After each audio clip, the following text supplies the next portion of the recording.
Малята, послухайте загадку та спробуйте відгадати, про що сьогодні будемо розмовляти. Хтось малює на вікні квіти, казочки чи дні, вимальовує старанно, він узори бездоганно. І коли ж таке буває, коли снігом замітає? Хто малює на вікні, розкажіть но ви мені. Дітки, хто взимку малює на вікні? Вірно, взимку малює на вікні мороз. Погляньте, які чудові візерунки намалював мороз на вікні. Він намалював ці візерунки звичайною водою, водяною парою. Вона завжди є в повітрі.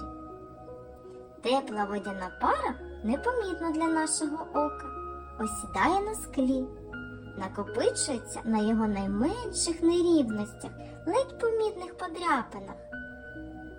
Там охолоджується і перетворюється на крихітні кристалики льоду.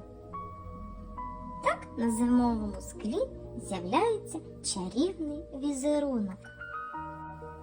Дітки, сподіваюся, вам було цікаво. А зараз давайте ж пригадаємо, що ж мороз малює взимку на вікні. Дітки, що він малює?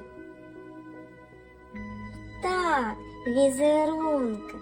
Молодці, малята! До побачення та до нових зустрічей!